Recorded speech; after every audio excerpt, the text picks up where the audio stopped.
नमस्कार मंडळी, स्वागत आहे तुमचं आमच्या चॅनलमध्ये।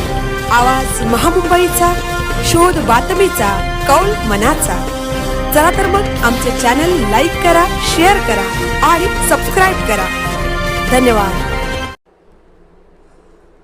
नाट्यप्रेमी गोवटणे गाव आणि मेहनती कलाकारांचे पानिपतकार विश्वास पाटील यांच्याकडून कौतुक। उरण तालुक्यातील गोवटणे गावी पानिपतचे रणांगण या महान नाटकाचा प्रचंड गर्दीत प्रयोग 23 मे रोजी गावच्या कलाकारांकडून सादर करण्यात आला।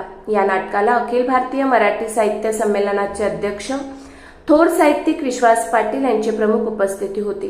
त्यावेळी ते आपल्या भाषणात म्हणाले की दिल्ली, महाराष्ट्र आणि विदेशात नावाजलेले हे नाटक रायगडच्या छोट्याशा गावी सादर होत आहे, अभिमानास्पद आहे। यावेळी नाट्यप्रेमी गाव मेहनती कलाकार दिग्दर्शक नटवर्य पांडुरंग पाटील संस्थेचे भरभरून कौतुक केले।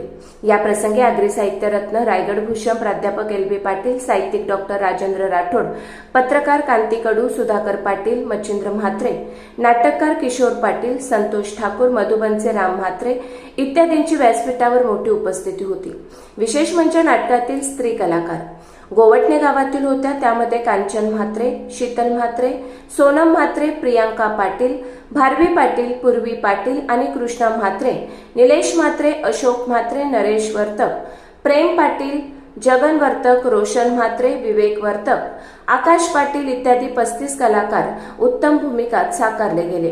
निर्माता लक्ष्मीकांत म्हात्रे, दिग्दर्शक पांडुरंग पाटील, शैलेंद्र म्हात्रे, सूत्रसंचालन सुरेश म्हात्रे, पार्श्वगायन शिवेंद्र म्हात्रे तसेच अमृत म्हात्रे, राजा जोशी, हर्षद म्हात्रे, उदय तांगडी इत्यादींनी रंगमंचाची देखणी व्यवस्था पार पाडली। प्रचंड उकाड्यात प्रेक्षकांनी शेवटपर्यंत उपस्थिती राखली। तालुक्यातील यावर्षीचे हे सादर करण्यात आलेले नाटक आनंददायी ठरले। आवाज महामुंबईच्या चॅनेलसाठी मिलिंद खारपाटील, गोवटणे, उरण।